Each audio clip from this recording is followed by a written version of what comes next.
Hey, how are you doing? Blink twice if you can hear me. Okay. Is that good enough? I think it's me. My apologies. Thanks for waiting. Yeah. In video production, if things can go wrong, it typically goes wrong. So, yeah, I know what it is. Yeah. And I this is just kind didn't of the... expect it to be you. I expected it to be something on my side. Me neither. I mean, I troubleshooted this, or like today I went through all the tech and it was working fine. And everything seems to be working fine, but Riverside is a bit of an odd software because sometimes it just has these weird compatibility issues. And then you just don't have a signal. I've had a couple of guests who...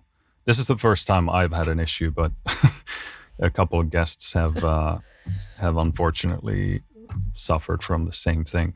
But and again, thanks for bearing with me as I fumble here. And That's okay. but we have a new mic now, so that's good. How are you doing? Well, like everybody else, how here, how there, in terms of mentality. Yeah. I guess that's probably not a great question to be asking in a sort of in a general sense, I guess, because you're in Ukraine. Yeah. Yes, Ukraine, but you're in how is it pronounced? Kiev? No, Lviv. Actually, Lviv. Lviv. Okay, yeah. It's near Poland, somewhat Yeah. Western city with this architecture, old Europe. So yeah. It's pretty nice in terms of architecture here. Cultural stuff is really cool here, and obviously during the war, it's the safest city, one of the safest city in Ukraine. Despite all the recent events, it still is. Yeah. Okay. Well, I mean, first of all, thanks for doing this. Do you have something you need to? Можешь. Okay. Yep. Yeah. Go on. Sorry. Cool. No worries. Yeah. So first of all, thanks for doing this. Thanks for taking the time. Really looking forward to this because what you do is a super interesting, I don't know what to call it, kind of like a niche profession thing, very specialized, and obviously close to my heart because I've played a lot with a lot of the stuff that you have designed interfaces for. So it's interesting to get the chance to talk with you. So for those who are listening and watching, you and don't know what you do, you're part of this company, which you, to my understanding, you were one of the founders. Yes. Yeah. Called, what's the right pronunciation? Is it Voger? Voger. Well, it's pretty boring. Voger, it's basically me and my husband's last names combined together. Oh, okay. So there's no official pronunciation, I guess. Yeah, I guess so. Yeah.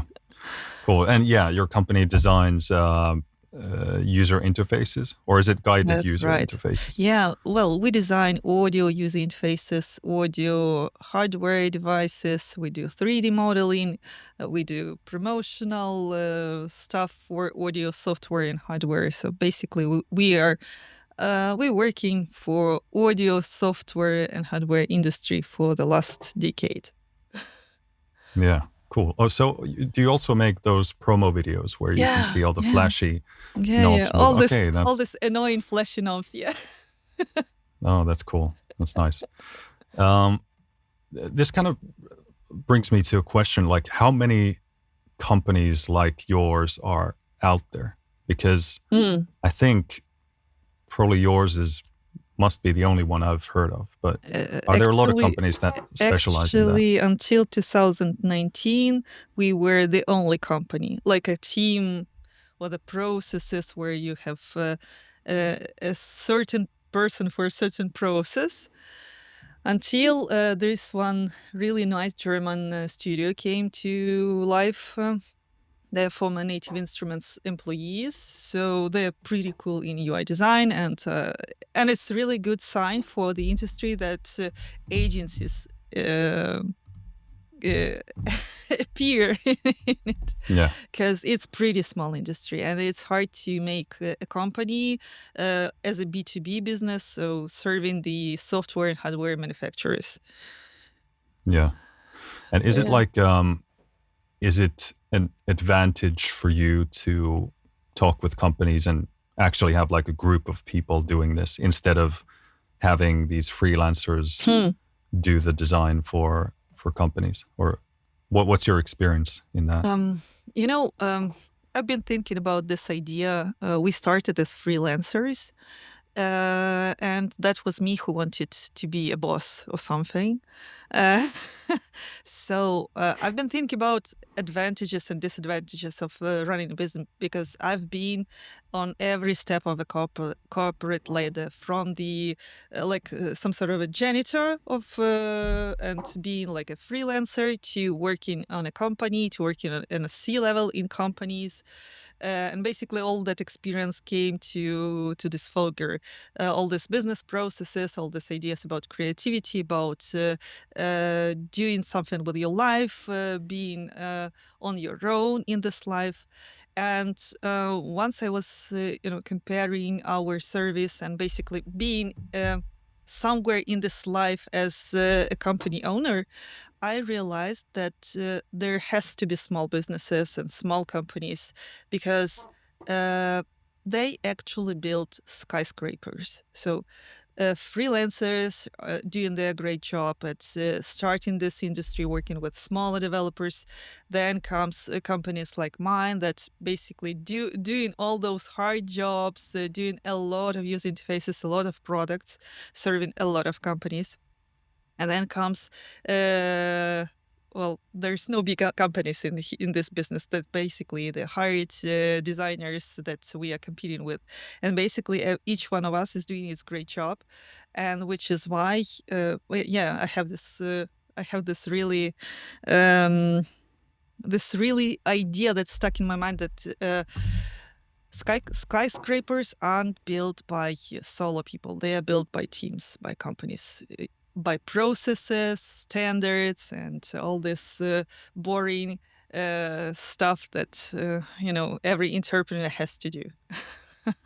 Build Yeah. processes, basically.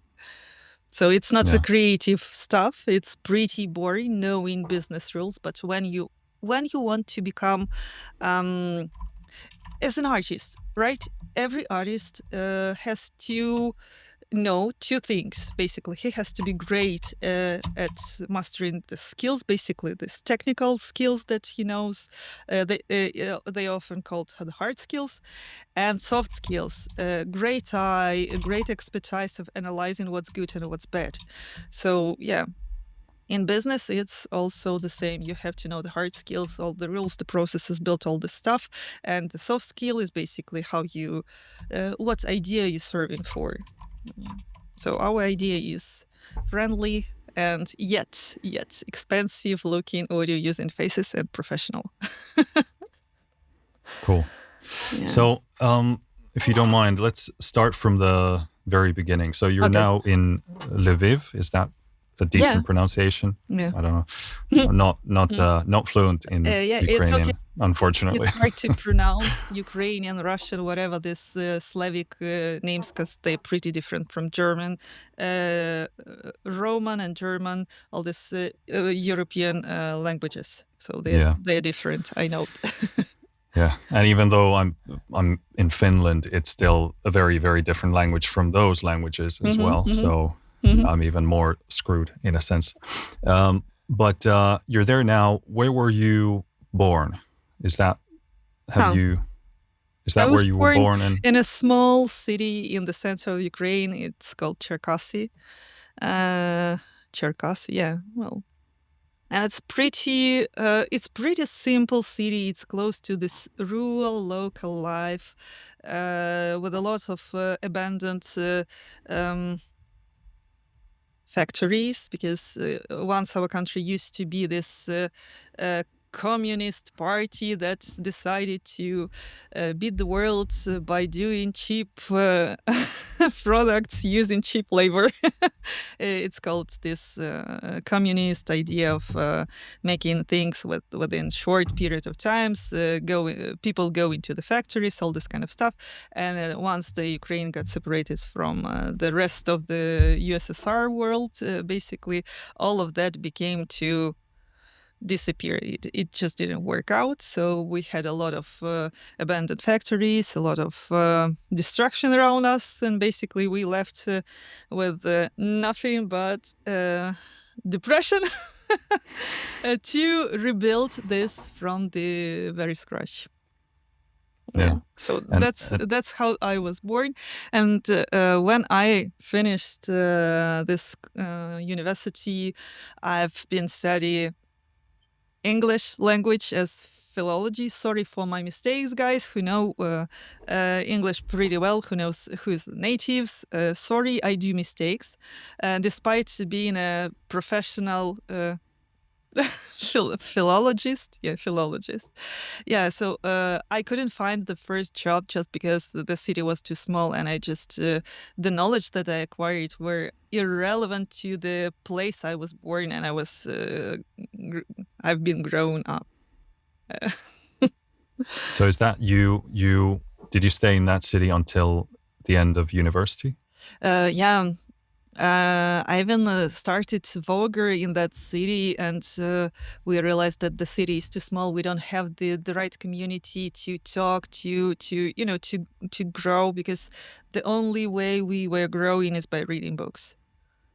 So books were our educators instead of universities and communities. And when we moved to Lviv, we basically we're trying to find those communities, and business community is way stronger here, and it helped me rebuild the architecture of the business pretty much significantly. And how did the city you grew up in, how did that influence your, I guess, creative aspirations? Because like you said, it if it was depressing and it didn't really have when you looked at it, your surroundings didn't really have the things that you wanted to, I guess, see in your life. So what was that sort of contrast like, and how did that influence you? I know where you're heading, and I must say that creative escape is a real thing. What I mean by that is that when you are bored, when there's nothing great about your surrounding, you are going into imaginable world, into gaming, into whatever it is that you can find inside your head. So I've been writing poems until the university. That was my thing. That's where I found those escapes, and that's what helped me to be more or less adequate. So all those depressing moments, all those elements of, typical confusion with life, and all those admiration about life there, that was already everywhere. That was in my poetry, basically, in my poems. Yet the world made me stop it, and I stopped writing poems. I decided, okay, maybe I should try making some lyrics. And I was pretty bad at writing lyrics, especially in English. So yeah, that's how it stopped. But I realized that I have another passion, that I've been more into aesthetics. So I really leaned to it my whole life, especially that kind of aesthetics that is liked by everybody. So I wanted to know the rules, how it works. So basically, the credo I've been growing up with is explore life as something interesting. So make your life interesting, despite the fact that you can be surrounded by a lot of bad guys, a lot of bad situations, etc. So that's what makes life interesting. Roller coaster. So in order to feel excited, sometimes you need to go down and understand what's the bottom out there, and then you can lift up with another beautiful moment. Yeah. So, how did you end up doing what you're doing now? Because you at least so far you haven't mentioned music. So I don't know if you're a musician yourself. Um, so, and then there's also obviously the component of getting into visual design somehow. I mean, you touched on wanting to, learn learn a part of that. But how did you end up where you are right now in terms of the substance of your work? You know how I like how it was said by Jobs, connecting dots. What does it mean for me, and how you, as a creative person, can also use it? So there are certain patterns in your life, certain things of your interest that you can, realize or not realize. So something's um, Conscious. conscious and subconscious, right? And once you start working, understanding with what's your conscious, you can probably get some skills, some hard skills like the software, like the teaching the software. I've been teaching software in this company. Well, that was working with credits and deposits, all this kind of stuff. So financial company. You kind of like teaching and leading others. And for example, you are keen to aesthetics because one of my passions was uh, aquascapes. It's basically a pretty nice design of an aquarium tank with fish and this nice and beautiful stones or trees submerged into water, and with nice composition of flowers, not flowers of this. It's called aquatic plants. So you kind of make this kind of being creative. You make some composition. You make some picture into this. So that was what my dots. I also knew a little bit of English. I also knew a little bit of DJs, and I've been in this. Uh, Friendship with a lot of producers at the time in Cherkasy, and this radio station that I was radio station staff and people who worked there. I knew them, and basically when I was about to start this songwriting career of mine, I met my husband. He was a musical producer, so I literally came to his house. We first met at his door. He just opened door to me. So, and that's how we started to try to work together on music production. We even started this brand artist called Run Run. Later, we removed the Run Run because it wasn't such a cool name in terms of naming. There was another Run Run and Run Run Run. Well, anyways, then it moves into some Nick Moritz as a producer. And then we realized we're pretty bad at this, like this whole composition of me as a songwriter. I'm pretty weak at it. I need a passion in it to continue, right? And I didn't have that. I realized that I lost that passion. I'm more into something like ruling. I Like a like that. queen mentality. Something like that. I wanted to be a direct. I just didn't realize that at the moment. So I want to give direction to people. I know what people are good at it, how to make them do nice stuff, how to choose the right people to the team. That was my kind of strong strength, right? And my husband knew how to do this hard stuff, basically. And once there was just, I realized that another depressing moment in Ukrainian history, there was some 2008 and 9, also known in as a big bubble, something like. In US, it was also a kind of depressing economical bubble flop with this I don't know, with some real estate or something like that, or domain bubble, something like that. So it was a global depressing moment for economics of many countries, especially for ours. And then, well, we started just something, the side hustle of this design work, basically. So I've been doing my main job as this credits. I was in this financial agency, and my husband worked at the radio station. And basically, we had this side hustle as UI design. And it worked like so for 2 years or so, until there was a moment when we passed in this really old and ancient building that people are getting married in. I forgot the proper name for this institution. Well, and I realized that my husband told me, okay, let's give it a shot. Let's make this UI design as our main job. And I accepted that offer, basically. Yeah. You're Googling how to name this entity. No, I'm just making notes about what you say, because when you talk about one thing, I'm getting thoughts distracted. about. Sorry. Yeah. Not distracted, but it's just like when a person goes through a story, it just a lot of questions come up. So I'm just noting them down.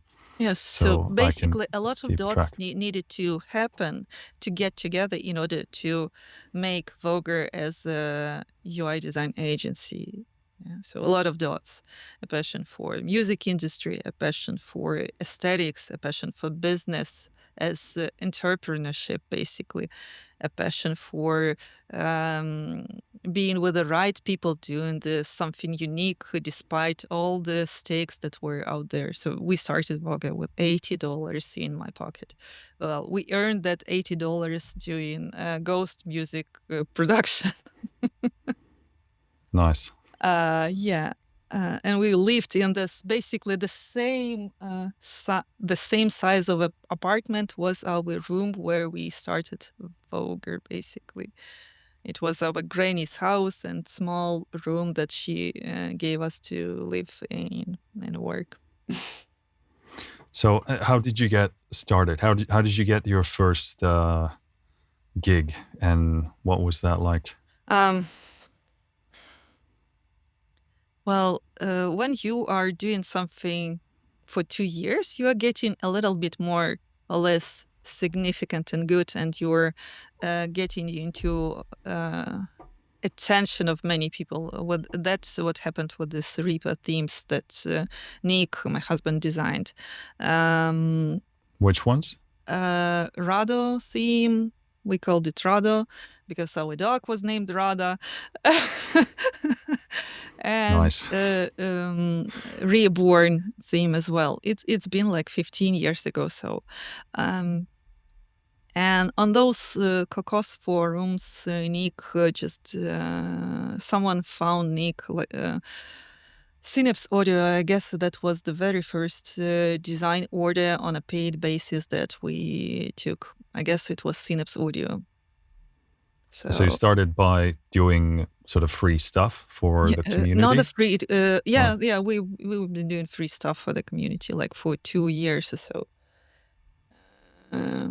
So was that like a strategy, or was it sort of accidental? Did you think I'm first going to put out this free stuff and get some brand recognition and growth? And you know what's the funny thing? So this question is quite interesting for anyone who is trying to becoming a visible, becoming someone in the musical industry, right?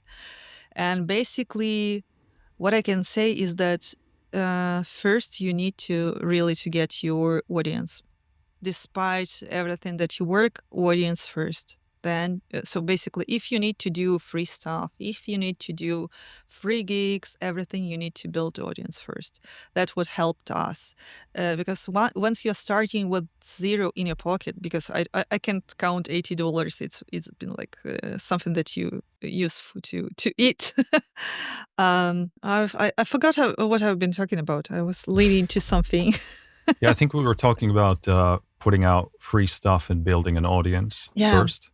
Yeah, And that's then, right. That's what marketing is about. Basically, marketing and branding is what I thought that it's been Ukrainian is been weak at marketing and branding, but later I realized it's well, it's a global thing. It's like you have to love making like kind of sales, all this leads, all this strategy, in order to be good at it, right? Because love and passion helps us overcome all those pitfalls and unpleasant situations and all those things that definitely happen when you're trying to become good at something or make sales, right? Basically, we all sell something. Artists sell their music, other artists sell their art, companies selling their goods and stuff, and well, so in order to start with like zero income, you really need to build a community. And in order to build a community, you need to make either two things, like or useful for others or entertain others. So tell stories, whatever it takes in order to build the community around your personality. So we started doing the useful stuff because we weren't able to we weren't that kind of people who are really, talkative, friendly, open-minded, in order to like, be introverts, basically. We were introverts, and it's hard to build community online. It's 2009. I must remind you that the internet isn't that developed. Basically, the Facebook is just being starting back then. The MySpace stuff is flourishing at the moment. So yeah, that's kind of a little bit different story. Nowadays, it's another story. It's all this kind of AI stuff that can be used as a tool in order to build an audience. So whatever it takes, whatever you're good at, or whatever you want to be good at, use it to start an audience first. Then you're gonna sell, because despite the size of the company, people are irrational and they purchase from the not the brands, from people or ideas that they like. And that's understanding I took when I was selling aquatic stuff. That's a pretty niche industry as well, where you just have like a couple of rich guys in the whole Ukraine that can purchase that expensive sea tank, this big aquarium for aquatic species. So, or aquatic shrimps. So basically, I've been working with niche industries for a while. So I know how to sell this kind of stuff that is pretty hard to embrace, hard to understand for regular people. So I've been selling aquatic shrimps that are basically this like 2 or 3 centimeters size, and they are not really bright, and they are pretty expensive. You can spend $20 on just one small shrimp, and you can't eat it. It's just for your um, creative nature to grow them in your shrimp tank and basically make it like a cool ecosystem. It's pretty much similar to work towards this, like you're building a world that's pretty similar to what musicians do. They are building some kind of a world. And in order to build this world, you need to know the rules. You need to understand how to build this world. So, and it's pretty hard because everything is on the one person's shoulders, which is why we thrived, because there were two of us. Somebody took this creative part, this all hard work of making this really happen, like knowing Photoshop, knowing 3D tools, and the other took this hard job of working with the clients, invoices, building all those service thing. And what is process? That's important to understand, especially for those who are just starting out. Any career, basically any career, is like an entrepreneurship. It would work according to certain rules. You would need to make a certain functions, like financial function, law function. You need to promotional, the sales function, and in order to know all that, Well, basically, you has to be good at every single area, every single process in this endeavor. And it's hard. And it's almost impossible to do it within a short time frame in order to succeed. So those who that's another key to success, and that's another value that I really share with my team and I remind them about is collaboration.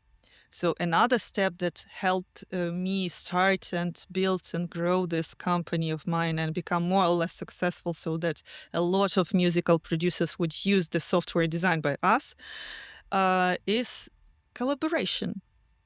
By collaboration, I mean that a couple of people are doing things what they are good at. So without going to another area of that he is not pretty much strong at. So my strengths were working with people, all this kind of organizational optimization of processes, making things smooth for the client, searching for the clients, doing all those backup processes like export of the files for the client. So all this kind of stuff, making basically the business as a structure, uh, and which is why I gave up this idea that I also wanted to do, become an art director. So leading the visual strategy of the product, basically designing the product. I didn't much like this hard work designing. We're more like into this lazy kind of job, being an art director, which is not pretty much easy, I must say. Yet I didn't. I didn't do the art direction despite I really wanted it, but I couldn't do it because I had to do another kind of jobs. And this kind of collaboration helped me grow this company. So, and my husband, my art director, didn't do anything with the financial, legal department, with this all this kind of export or something like that. So, yeah, he helped me with that. We were making strategic planning and stuff like that. Yet everybody took the jobs, the heads, how it's called in business language. You are taking the head of art direction. Okay, this is your head, not mine.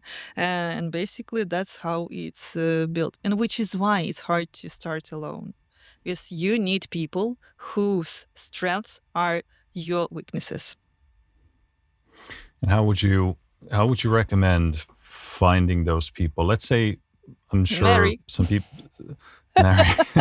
So yeah, just somebody's going to open a door one day for you, and there's your husband or wife. Or, Yeah, I but realize it's unique situation, and I have sure, but an answer for everybody that. has a unique situation in a sense. So, Yeah, and you have to take luck when it comes to you. But and I realized that it's luck.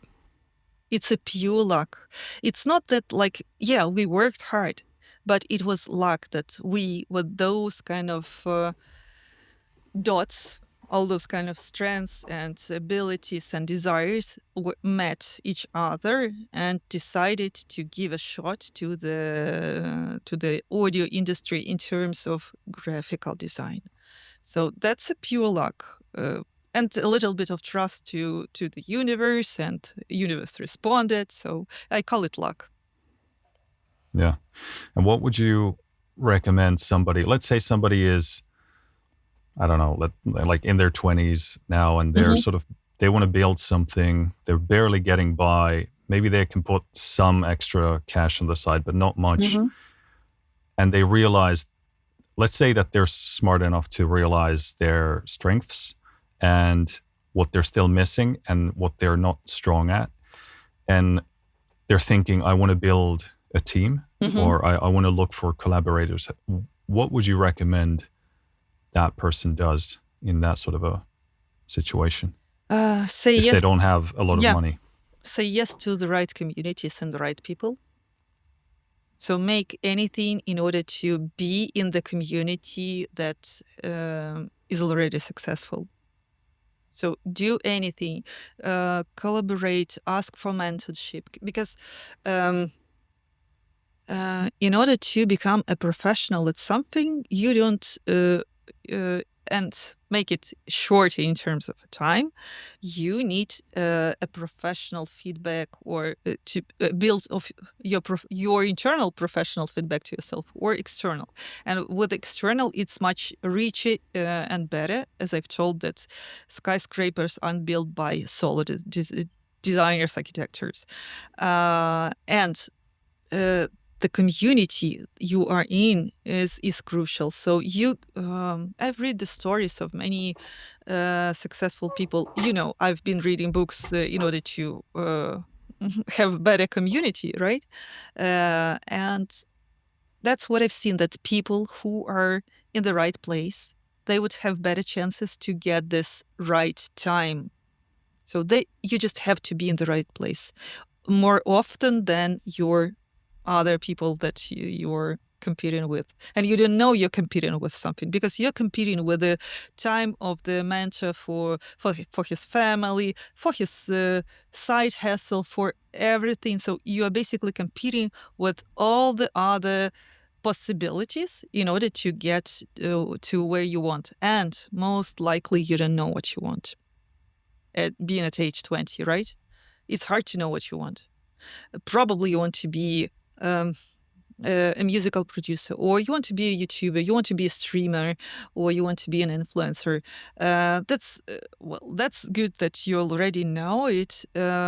Despite that, you need to be in this industry, like in terms of professionally, do everything, every side job, like being just an example, that the most successful musical producer, Max Martin, was once being taught by Danny Pop. Am I right? I don't. I'm sorry, guys, if I recall I this don't name remember. pretty. So he was taught. He was being mentored by one of the greatest DJs at the time. So you have to be in this well Yeah, surrounded by yes, surrounded by professional. professionals. Yeah. So what helped, for example, my husband to be better at something, I get him a job on the local radio station. He taught how to quickly do a lot of kind of stuff in terms of advertisement production. So that's a cool thing to be. Despite he had a pretty small salary, like we barely afforded food on our table with that salary. Yet it was a really good step for making him a better producer. And also he worked days at the regular job and nights at his musical production career. I was more lazy than that. I started with just, trying to rule others on my regular job. So I've been trying to get higher in this corporate ladder, and I pretty much succeeded at it, because I worked on business processes and I curated 120 people of this financial company, both being how it's called. When you're a local director on this small department. So I've been doing a lot of stuff in order to organize other people. And that also helped me, because I knew how to more or less organize people for my own company when I started hiring. And hiring process is another art to acquire. And basically hiring, it's pretty much similar to choosing, because you need to choose wisely whom to trust your time, whom to invest your time into. Well, basically, because when you're investing your time in people that are destructive, just a little bit like kind of, non-collaborative or something like that, pretty egoistic, sometimes you are wasting your time. Of course, it's experience. It's needed to differentiate, good from the bad eventually. Yet My husband just didn't choose too much people. He just saw me. And we started dating pretty soon after we met first. It's like Yeah, I was gonna ask which came first, the dating or the work. the dating. The Okay. dating Yeah. came first. Cool. And what's important when we've been trying to collaborate with many other peoples after that. Some more successful, some were less successful. All those endeavors are closed at the moment, to good or bad reasons. And Voger is the only thing that left, because this bond between us is the strongest. And I realized that this is where I should invest all my time, especially when the baby was born.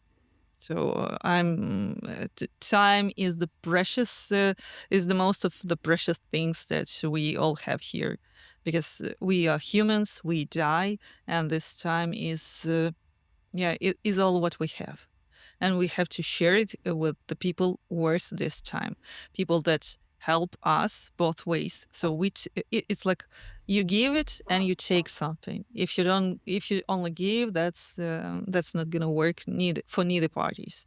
So yeah, that's how I value my time right now.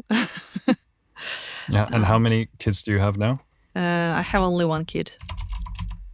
Nice. So. Yeah, we have two, and I'm very much learning what you said about the time management. That's actually one of the things that I'm struggling a lot with right now, because I just don't have extra time, and I also have some health issues, which means I have to sleep a lot, Mhm. which means that it, automatically sleep and the time with the kids slices up Mhm. a lot from a day.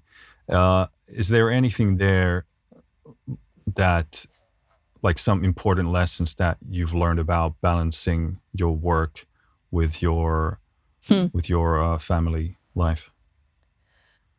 Um, I guess I've been lucky enough and predictable enough to make a certain amount of money and freedom from processes in order to start a family, like having a baby.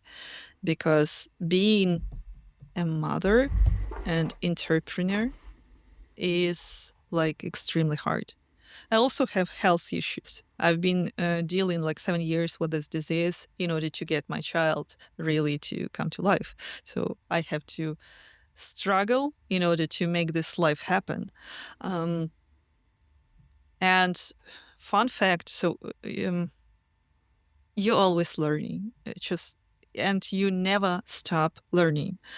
And I just recall this real situation that describes how time management works.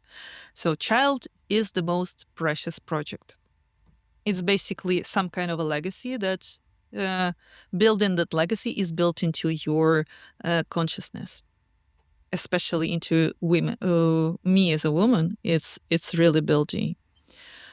And that kind of project, you cannot delay it. You cannot.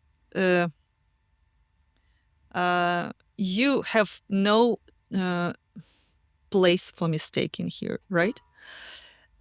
So if you have this financial, like a little bit of finances for that planned ahead, then it would help you buy time. So I have nanny. Nanny is with my boy right now. Uh, I uh, I don't cook much. I just cook for my child, because this kind of food is not provided by anyone professionally in my area, while I take the professional food delivery to myself. So this is how I buy time, how I purchase time. I also have my house cleaned once a week. And which is why I only do shopping with my husband and with my son together in order to spend this time together. So it's really hard because, like, let me show you an example, a story. Um,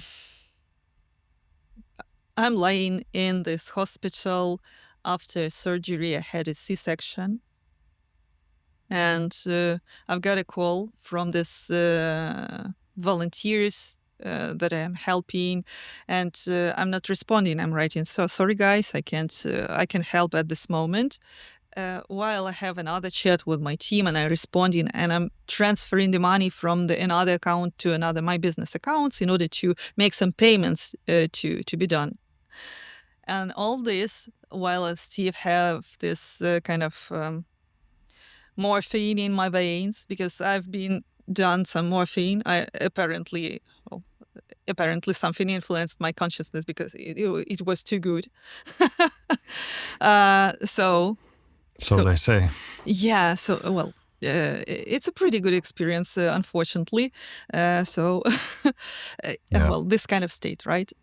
So in this kind of state, I still I received this baby, so he's been with the father for a while, because they just showed me he touched my cheek and then got delivered to to his father, and then they bring it to me, and I have him beside me with my phone in the other hand. So basically, I have two babies.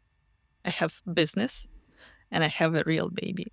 And I, as a woman, have to prioritize this baby, because that's a legacy. This is also a legacy, but it can be transferred to some ways. It can be delivered and gifted later to someone who would be a better director than me.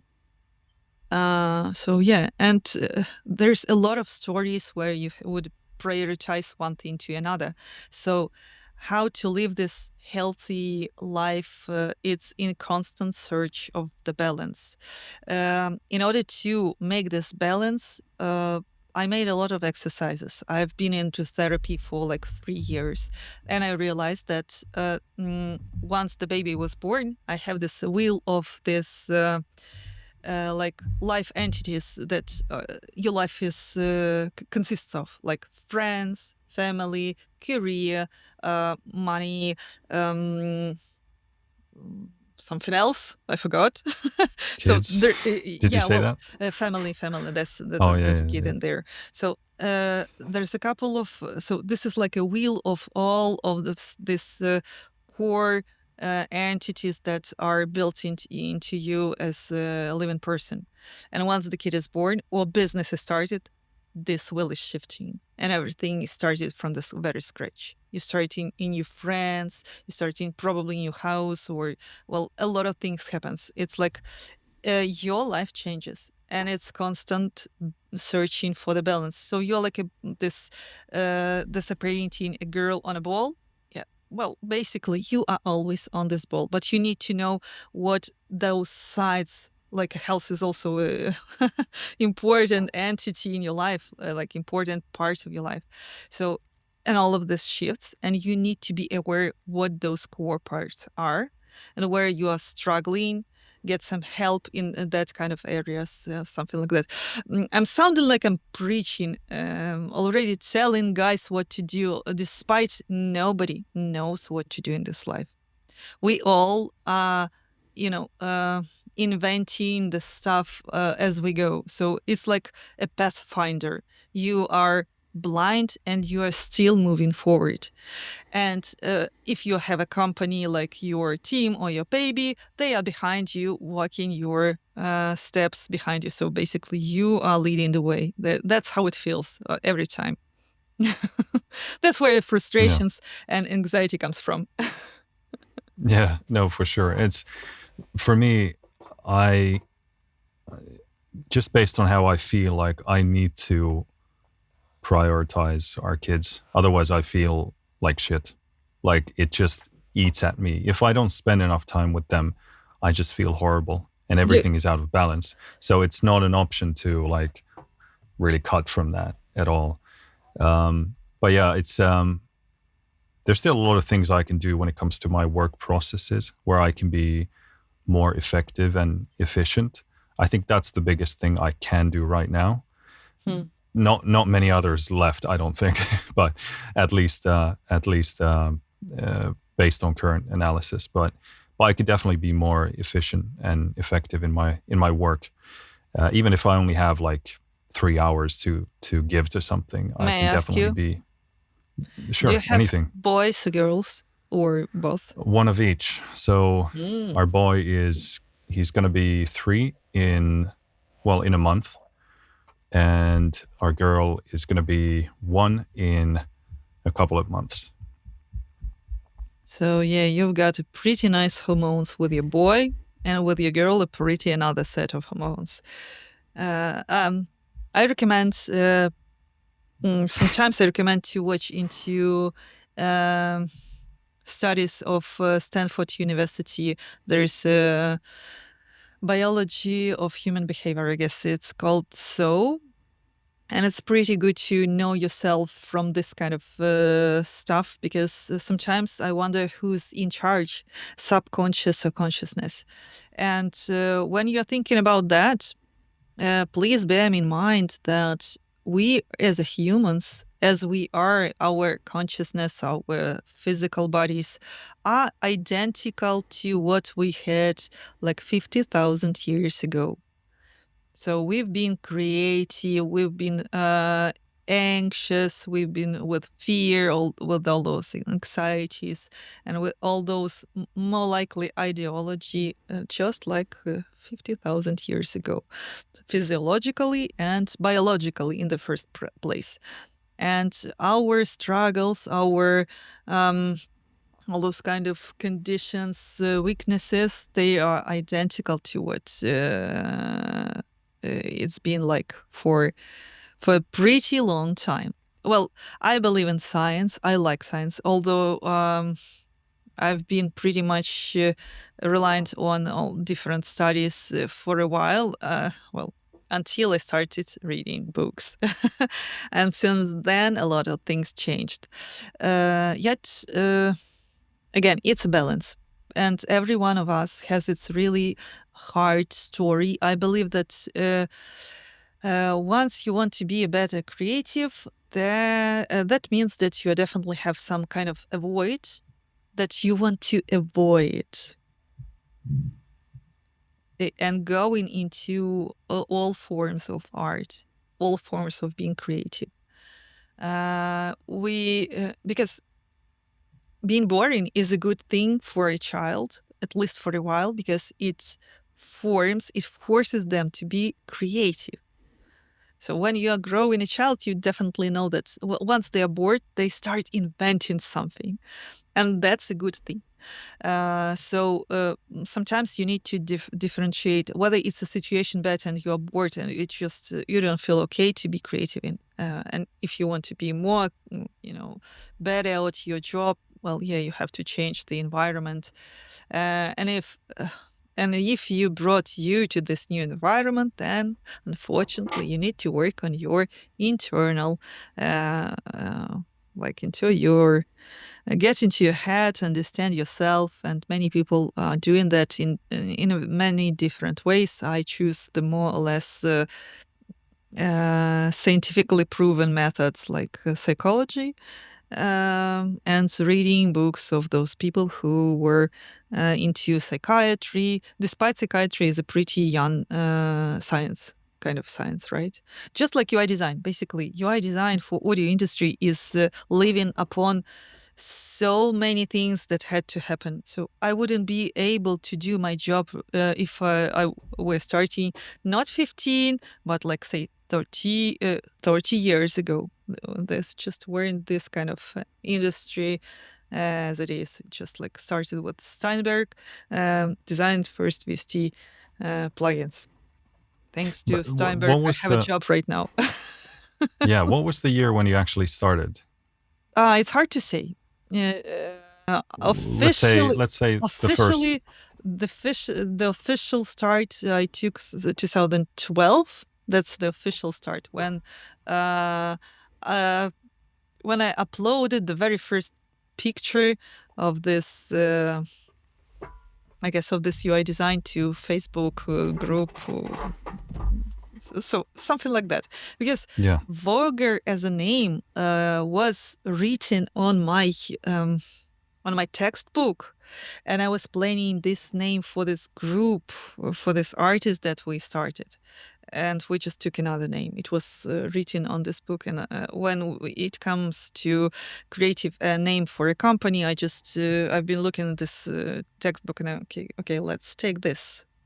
Why inventing when it's already there? Rudder's been taken by expensive watches, and it's a pretty good name, but pretty bad in terms of branding and marketing later. So name is a crucial thing that would be Googled or AI'd maybe later. Why do you So think it's a bad name? Voger is okay name.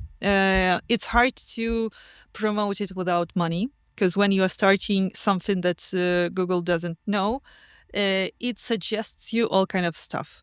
And basically, when you are googling Voger for the first time, especially 10 years ago or so, you would find Voyager as a Sputnik. You would find Vogel as a bird, or Vogue as this journal magazine, fashion magazine. And funny thing that all those together have some relation to Vogue, because Vogue is about aesthetics and fashion. Vogel is a bird, like a sign of a dream, an idea that's somewhere, and you try to catch that bird. And Sputnik is something technological. Voyager is a really good, and basically there's a synthesizer named Voyager. So pretty much about Vogue.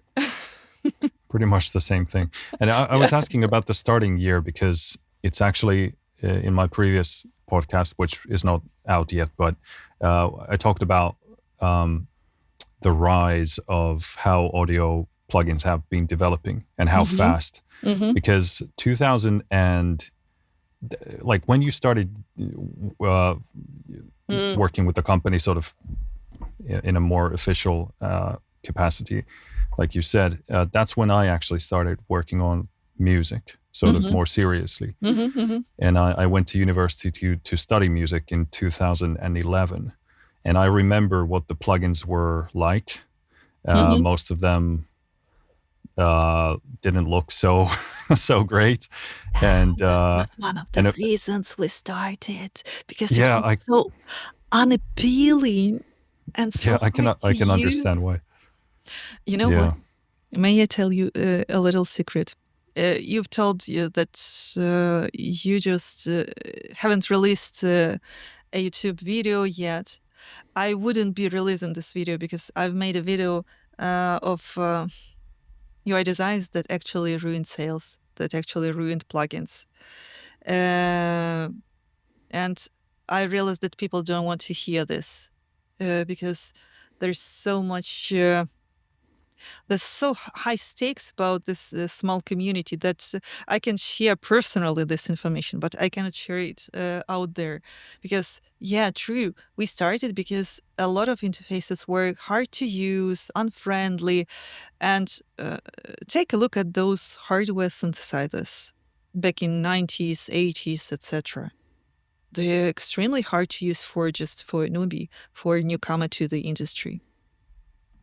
Well, it's like a rocket science. When I started this, I realized, well, it's all look like a rocket science to someone who is not in music production. Despite I've been doing this beats for my husband, he showed me how to do stuff, and I do that for him. So I knew a little bit. I've seen a little bit behind the shoulder, like this look behind the shoulder over 10 years, and you know how to make music.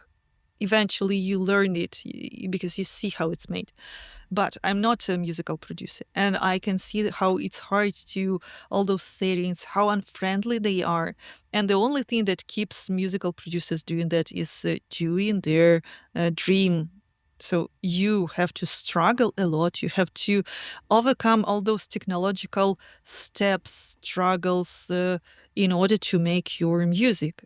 And which is why nowadays the UIs are a little bit different. They are way easier because many developers understood it. They got this tendency of people. They realized that a lot of musical producers don't have just much time, or they're starting musical production on their iPads or something. And which is why the UIs became less and less complex. Yet they have to be complex because there's a lot of features out there that you want to give to the user. And that makes like this kind of, this will never be as easy as, for example, baking a bread. Like, because baking a bread is like a couple of steps. Instead of try and record a voice for a girl in an environment that is not pretty good set up. So there's a lot of things to do. You need to know how the computer works. You need to know how the software, the door works. Then you need to know how to work with this and all those kind of commutations. What mic to choose? What audio interface to choose, all this kind of stuff. It's complex, and probably this is what AI would take from us, some hassle, all those kind of troubles to some extent.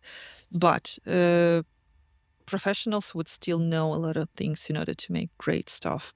So Yeah. I'll take What would you what would you say to people? Because when I review a lot of sample libraries and virtual instruments on my YouTube channel, and quite often I always give a comment regarding the interface. And I always mention that I know that some people don't give a damn about it and some people do. I've always been somebody who's drawn to pretty beautiful things that are well designed. I just don't understand why I would choose, like, for me to, like a product would be, it would need to have some kind of an aspect that's of really high quality and necessity to me to look past a horrible interface. Because I will do it if there's no other option, but these days there are probably options. I always go sound first, but if there is something that just looks hideous and is really difficult to work with, that's the main thing, then it needs to do something exceptional for me to put the time aside. But yeah, a lot of people still say, oh, it doesn't matter what it looks like.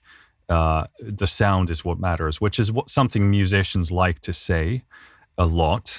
And I think some people think it's like cool and edgy and professional to say that the looks don't matter. But for someone like myself, they play a big part in my creative workflow.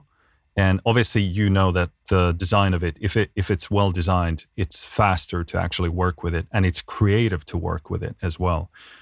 But yeah, what would you say to those people who say, the looks don't matter? Who cares what the interface looks like? Those people are lying to themselves. Because, let me explain it to you in this way. I've already told you that there is different neurosciences and all those marketing studies about our behavior. I'm reading this book, the behavior of the, how to say it, purchasing behavior or something like that. Well, it's an economical book. And we all make irrational choices.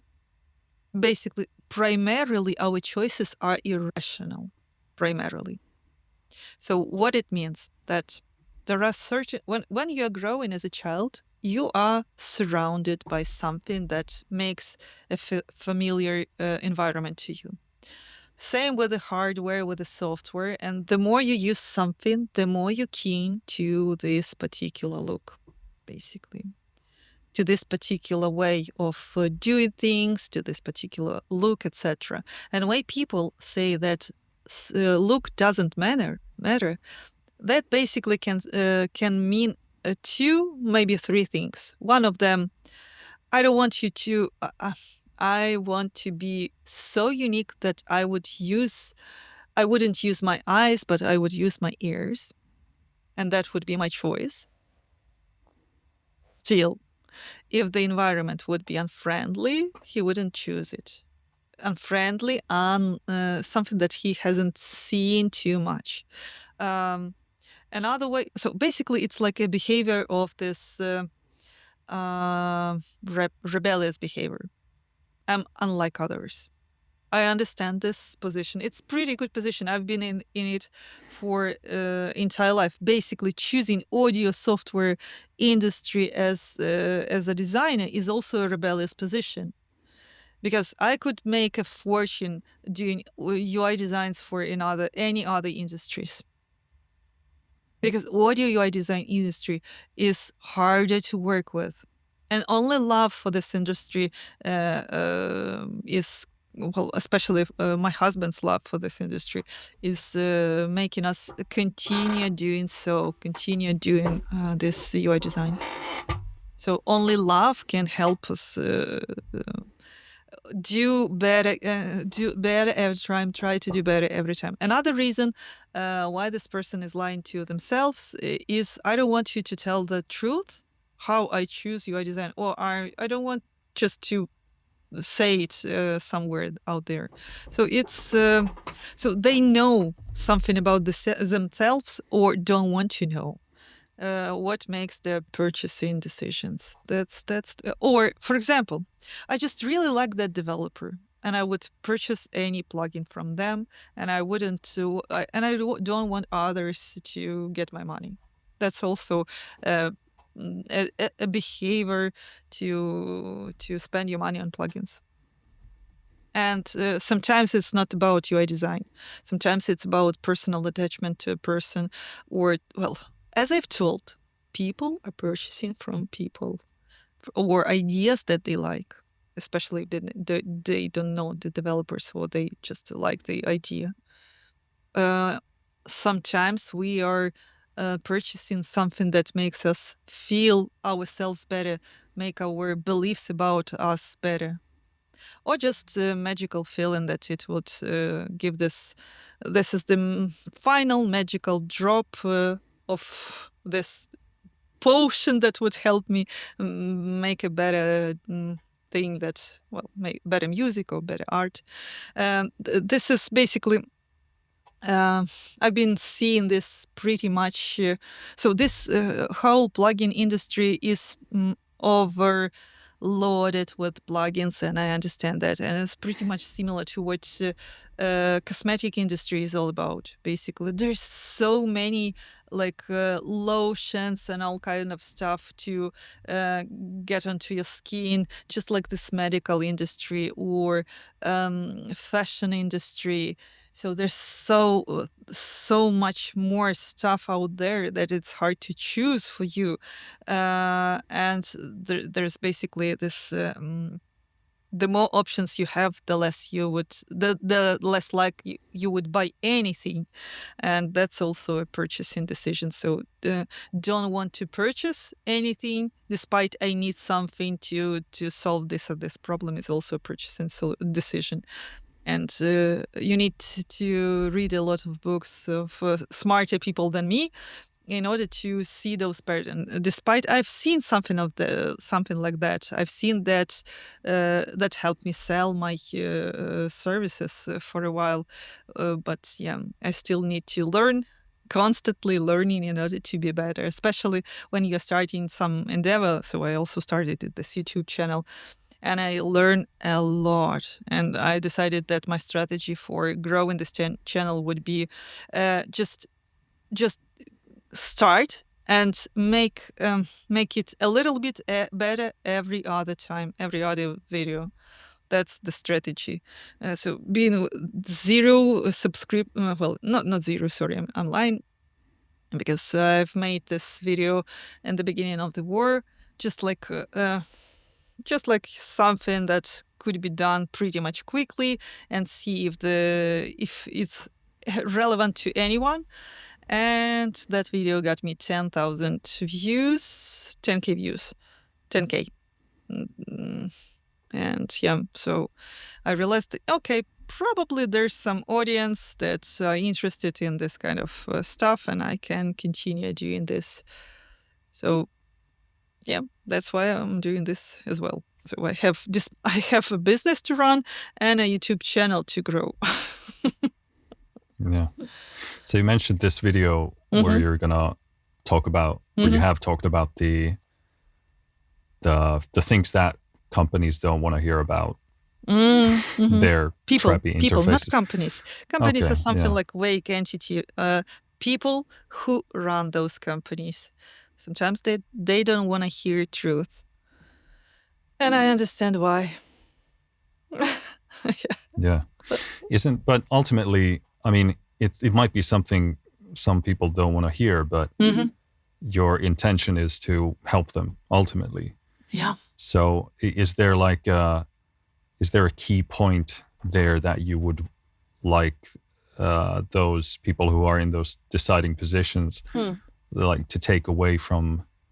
I guess I'm asking you to kind of summarize that video in Yeah. a simple way. There are two core things about what I realized when I made this video. First core thing is the ideology that stands behind this creation of this plugin in the first place. And most in most cases, and I've been working with creative people for a while, and in most cases, the mistake or mischance, because we also have bad chances. So we also statistically would stumble upon something that doesn't work. Yet, being in this role as I know better than anybody else what to do, because I'm an artist, without external feedback or this work, this leads to more mistakes than like those people who are transferring this creative role to another person, yet given some kind of a direction or desire to get transformed into the proper user interface. So this is the very first mistake that led, because I've seen products that were pretty much successful, but this either style made it too unique and too hard to use, or the color choice, or the overall approach, this kind of lazy approach, lack of attention to details. And it showed me that this kind of personality stands behind making the final decisions to approve this UI. And another is just technical stuff. People just didn't know how to program the user behavior the right way. Probably they wanted to do it right, but either they didn't have much time, or they hired an unprofessional designer because of lack of the budget, or they have been doing it themselves, yet the lack of the real technical knowledge, both the software knowledge, how to, yeah, well, it makes three key points. Ideology behind the creation, like the approach, how I would approach it, the hard skills, lack of hard skills, and lack of this kind of how it's called, not the soft skills. Well, yeah, two. Let's make it two. So the hard skill, because when you're looking at details, you can see the light is a little bit different, the typefaces, like, or either they're hard to read, or they somewhere the typefaces. Oh, so many problems with typefaces Yeah, in the software developers. yeah, The yep. UX, some plugins were just like, you open in the plugin and you see a couple of rows and a couple of columns of the same sized knobs. And it just like, and you're looking, you can't imagine where to start with, where to finish. It's like knobs, the same size, and it's wow, it's extremely hard to use, and and developer keeps doing that, and you're looking at it, and you can see that this is not working, and probably there's nobody around to tell the guy, maybe we should start it a little bit different with the next product. Maybe we should ask the audience. Somebody gave so I've been reading the feedbacks to some of the plugins, and uh, uh, there is such a thing like a focus bias when you are accepting only those comments or only those ideas that you like, only that feedback that you like. If you don't like it, you don't take it. But the thing that you dislike about the comment, the idea, is where you can grow, basically. We've been given this consultation to the guy, and he disliked all the ideas that we showed him. While his plugin is hard to use, his website doesn't give pretty much a good understanding of the product. And for example, you can't clearly see the user interface from the product page. You can't test the demo of this product, and the stylistic of the product is how to say it. It consists of different styles, like they've like someone like different people worked on different areas of the product. And well, when you can see it, you want to help the person and give him this unpleasant feedback, and the person just doesn't take it. He just sticks to his idea. Okay, I'm going on with this, and I'm keep going on with this. That's his right. But if he worked on at least some of our ideas, and for example, despite this conflict that we have different ideas from his, if those ideas combine together, then on this conflict there, the most crazy visual, the most visual striking ideas can be born. Because once you are doing this with another person, this is where something interesting can be born. Unfortunately, people are choosing not to listen to other professional feedbacks, or choose not to see into negative feedbacks, especially if it in terms of visuals. And well, who can give a person a professional feedback in comment section? Oh, yeah, well. Yeah. So yeah, that's Yeah. like a bubble, so many developers are in this informational bubble, ideology bubble, and getting outside of this bubble can give a lot of cool opportunities in terms of product ideas, UI design ideas, promotional ideas. Oh, so many ideas that in terms of especially marketing promotion are just out there and nobody gets them. Everybody's doing the same over and over again, repeating what's already been done without any twist, and that's boring. And in this oversaturated small industry. So yeah, now that's where we Mhm. are at, and that's quite exciting. How we can get out of it even more, you know, even with more cool ideas or doing something more and more relevant to the audience. So I take it as a challenge, despite I have this realization that this industry might die like in 10 years. Yeah, there's that also. Talking about collaborations, Mhm. I guess first of all, how much of your work? I mean, if this is classified information, you don't have to Mhm. answer it. But how much of your work is, inbound to you, like coming Mhm. to you versus you reaching out?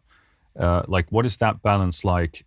And this relates to my kind of follow-up question, which is, what is the collaboration process usually like with a developer or a Mhm. company? Mhm. Mhm. Because I can imagine there are a lot of different types of people out there, and the process might change depending on who you're working with. I've recently chosen only one developer to try to collaborate, and I reached him out. And I told him that I want to start this idea with you, but I want to be my ideas on the table as well, my team ideas.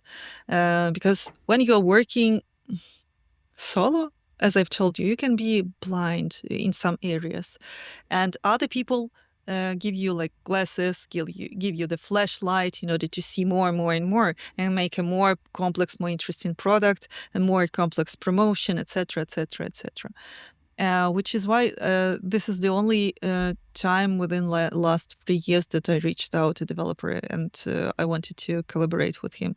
I had this kind of offer to incoming clients if I liked their ideas, if they were just beginners but with great ideas, I offered them some kind of you know uh, type of royalties offer that we are helping you like free of charge, for example, but have royalties of the product sales, something like that.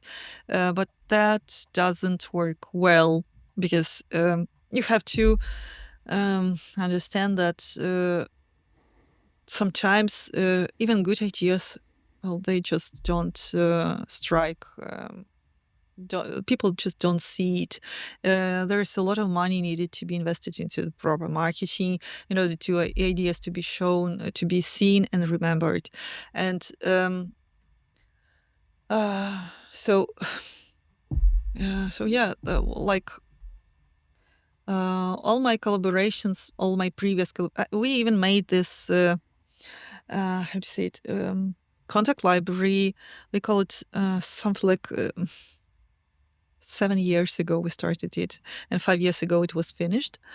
That's how slow process was, because we made this with bugs. Then we negotiated with the developer if he could fix those bugs, etc. So we tried to promote it, and eventually we closed this project because we realized that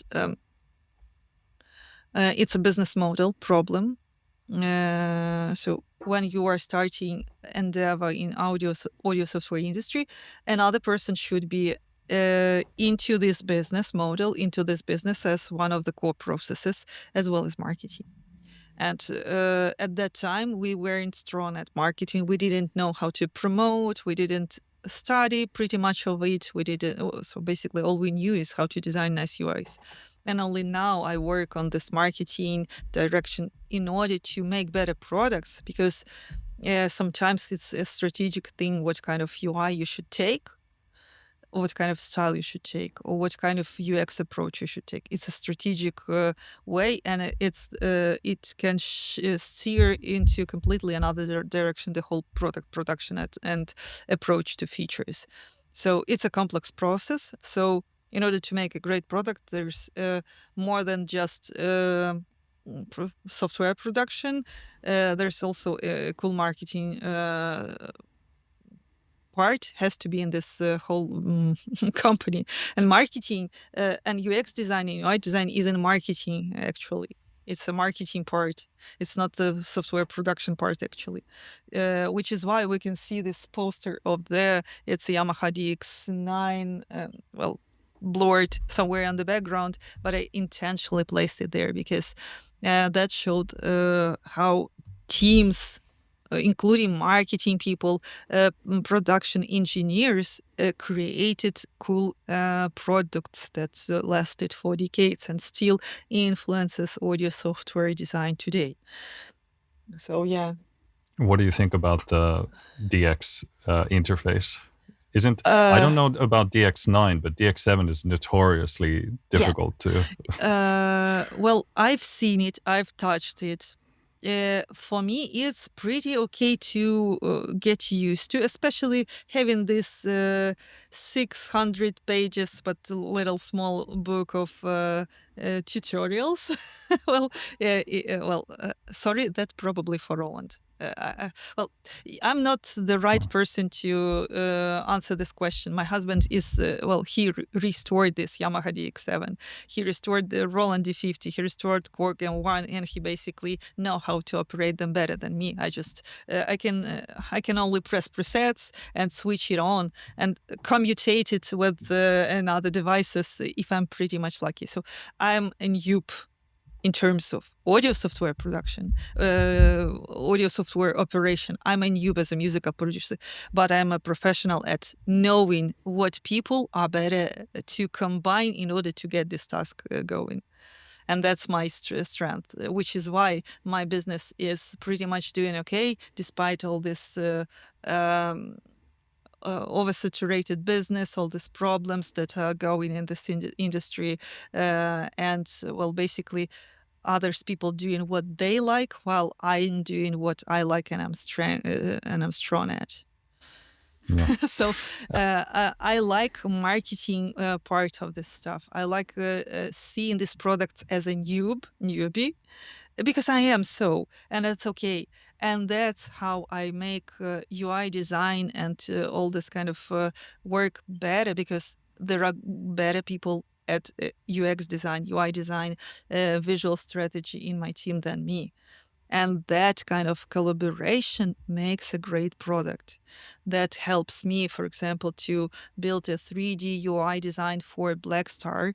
Uh, well, like, not say effortlessly, but like on a regular basis. So like a regular, typical process, like a burger in McDonald's or Subway or some. Well, choose the best. The healthiest and the best flavor dish to you. Yeah. But I'm into building processes and systems. And what is process and system? This is crucial understanding for anyone who is into creative business, like growing into a creative business. Basically, a process is documented understanding of what to do in this or this case that can be automatically transferred to a new person. That's what makes a business system. Because I've been thinking about it. I've spent $8,000 on 8,000 guys, $8,000. That's a pretty big sum for Ukraine. You can buy a used car here and drive it pretty nicely with this kind of money. And I spend this amount of money on learning business. Yeah. Well, Being you're investing in pregnant. yourself and Being your pregnant. skills. Because I wanted to get out of this CEO job and become a business owner. There's different rules because it's hard to. I've told you it's hard to do everything on your own. There has to be people that are doing this better than you. They are paid better than you in this kind of areas, so they know how to do it right. And your goal as a creator of a creative business, my goal here is to get them instructions what to do in what cases and make it so I don't spend time on learning them what to do. So they know what to do, when to do it, and when to reach me out and not to reach me out. And that's why I have time for YouTube channel, because otherwise I would be sitting doing operational work. Yeah. No, but it sounds like you put a lot of instead of investing money into uh, stocks or whatever else you might Mm-hmm. invest, you invest in books and you read and study things in order to make bigger and greater things, and perhaps as a result of that you can make more money as well in the long run. Is there anything you want to sort of touch on that if somebody is trying to plan what should be their next move in growing their business? Mm-hmm. Should they invest in books, or how do you look at it? Let me think, because I have the strategy. My strategy basically is to keep always learning, right? Whether it's a book or it's a course, but if it is somehow anyhow related to any of these core ideas that I'm keeping in my mind constantly, it's my business, being creative, healthy living, or this balance kind of stuff, then I take it. So, which is why I constantly connecting dots. So I have literature on how to run business, on how to influence people. The recent purchase is 48 rules of influencing people. I guess so, 48 something. If it's important, I'll show it later to you. For example, so I study everything about like video production, being film production, direction, influencing marketing, influencing meaning that I can transfer idea from my head to another head with lossless. lossless in the perfect scenario. Kind of stuff that helps me run business or fine tune my business processes, probably some techniques, but basically it's not only techniques because I know ideologically like a global scheme is already built, so I have a strong skeleton to rely on, so I just fine tune things on the go constantly. Some stuff about personal well-being, like how to eat healthy, how to be healthy mentally, so the therapy goes there, for example. And some stuff about raising up a healthy child in this crazy environment. Still healthy, both mentally and able to achieve goals and be able to live on his own. Because when he's 20, I'm already 60, so that's kind of hard understanding for me, and I won't be able to help him as other parents just because of this age stuff. So that's pretty much bothers me. And if translating it to your question and to your idea how to help others understand themselves, basically you need to that actually is a really good way to build environment. You need to either read a book or be in a online course, offline community around areas that potentially relevant to what yours. So it doesn't necessarily need to be the musical production. Take something that is pretty much together. Let's say, for example, streaming. Yeah, there's a lot of streaming software that also rely on some kind of music. So everything that can be pretty much like adjacent to this industry, so that can build your uniqueness, for example, that can be somewhere that you can take cool ideas to where you can grow and avoid this highly competitive niche that you enter in. Because let's be honest, audio industry is one of the most competitive niches that's here in the world. So being a musical producer is like there's a really good book on it, Freakonomics. And this guy basically showed this idea that it's like in a McDonald's. When you're starting at McDonald's, it's like it has the same low chances of become successful as a director as someone in life, just as being on the streets selling drugs. But people were getting into it back into in the United States because the that the amount of money you can win in the end was so sweet and nice that you just and you couldn't afford any other options. So this is highly competitive agency. Basically, it's like being a I don't know. Uh, it's like trying to find this frog trying to find something with your closed eyes, ears hurt, ears closed, but trying to find something small in this room full of different stuff. So it's extremely complex, and which is why your ways should be smart rather than hard. So you have to outsmart the system, and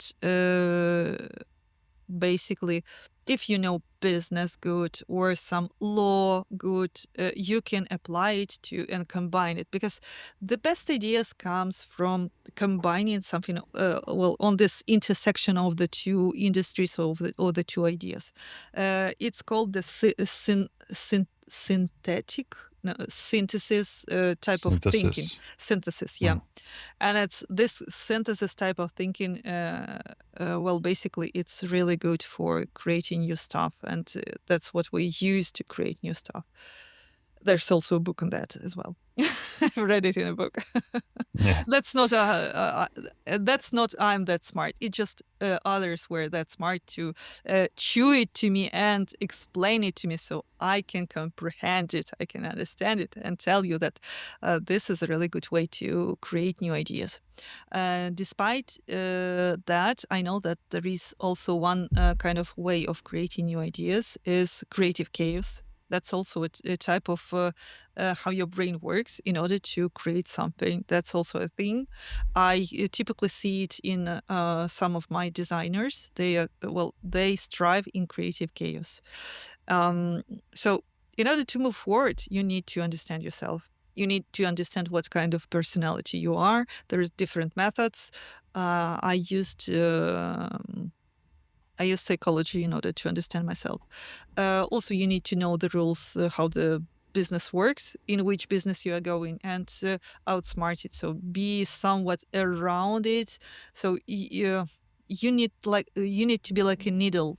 Going into this highly dense entity. So, in order to find this hole where you like a needle can go into, and then open this like an umbrella for you to become more and more and more, taking bigger and bigger slice of this pie for yourself.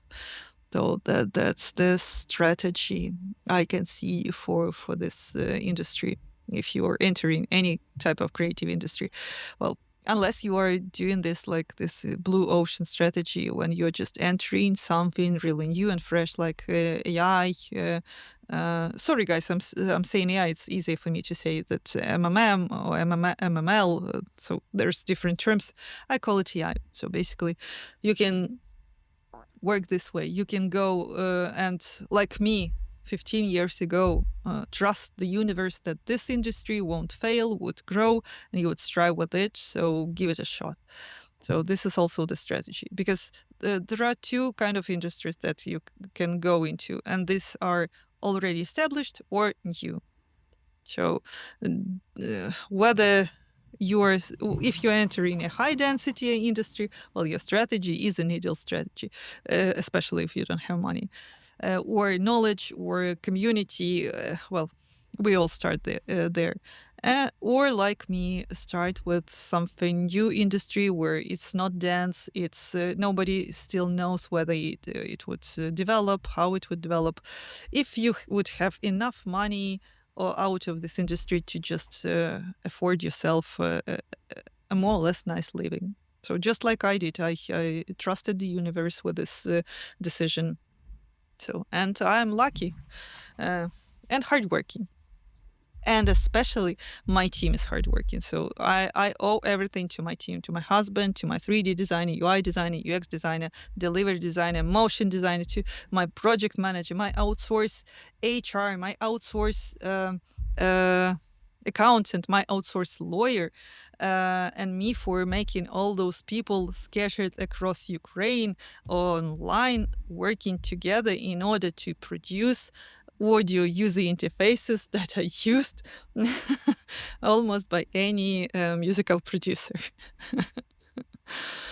So going back to the design process, like I'm sure the customers come in all shapes and sizes, but like how many of them come with a strong vision, like this is what I want, this 10%. is what I'm trying to build, and 90% is they don't really know, they have this vague idea. Mm-hmm. So strong idea is really hard to find. Strong vision is really hard to find. Others working with somewhat vague. So it's okay to not know for sure what's going to be. It's really okay, and that's basically creative process comes. Either you get just understand this idea and give it a very first shot and it works, or it's iterative process. It doesn't work and you have to try and searching or updating or tweaking this idea. So it's a pretty typical process, and many clients can't afford this iterative process, especially if they don't really know or think they want or think they know and clearly see what inside their head. Nothing is clearly seen in the head unless you're a professional director, just like all those Hollywood directors. So yeah, and it's pretty much iterative process. Yeah, and what is the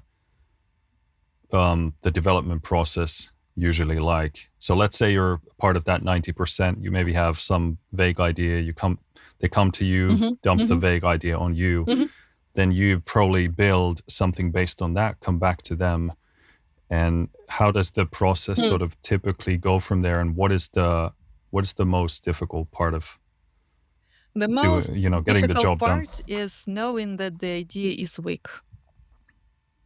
The original idea is weak and vague vision.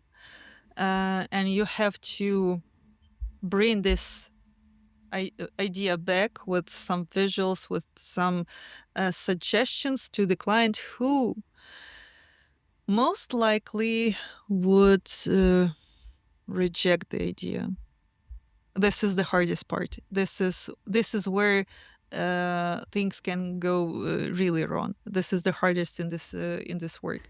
Um, we have 2 or 3 projects a year that just goes exactly this direction. Um, so this is the part of the process of, well, when something can go wrong, and it goes wrong. Yeah. Um, yeah. Another hard thing is, I guess, um, to try and translate this fake idea and try to to understand what part of this fake idea is to take and unfold. Because in vague idea there's a lot of words, typically like modern, glassy, glossy, all kind of words, and you need to stuck to one word, in terms at least to one word, one idea, and to develop this idea. So especially given the complexity of the building the UX according to this idea, to this logic.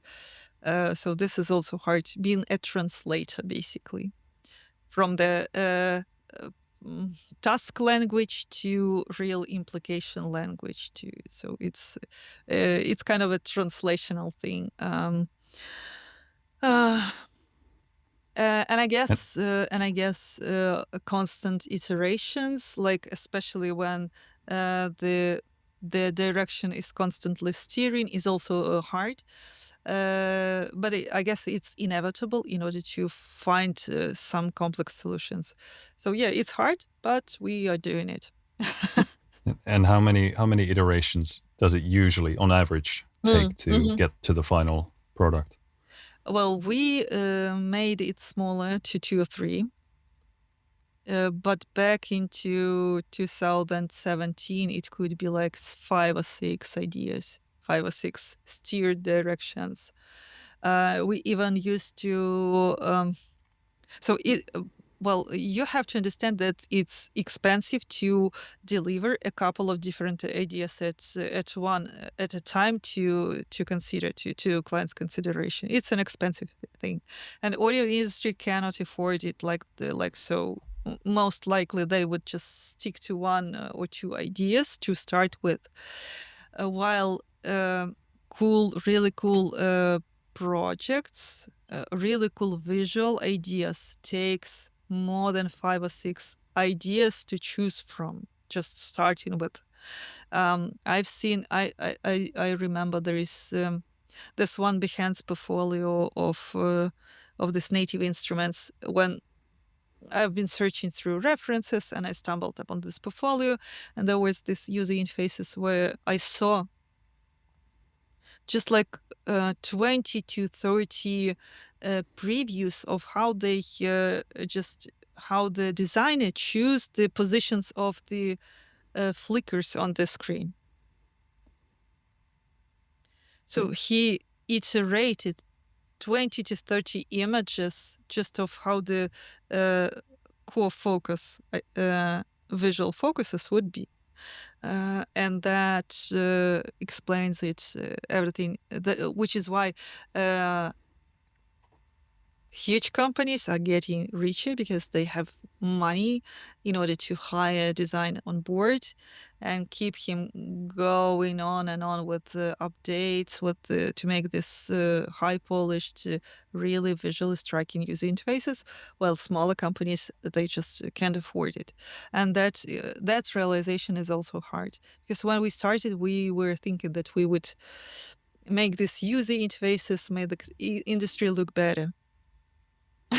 And it appears to be that it doesn't rely only on us. It also depends on the client's budgets, client's vision. So it's my project manager doesn't like when I say it. It's a marriage of client and a designer, and in this marriage, some product is born. And how strong, how great they were, how they, struggled, how they, all this friction happened between them, and friction polishes the gemstone. So all this kind of unpleasant stuff has to be in the process in order to form a gemstone. And that realization is also hard. So when you have a client who you look at their initial idea and you analyze it and you come to the conclusion that this is not the way to go. What is the most effective thing you can tell them or say to them that makes them realize, yeah, maybe you're right?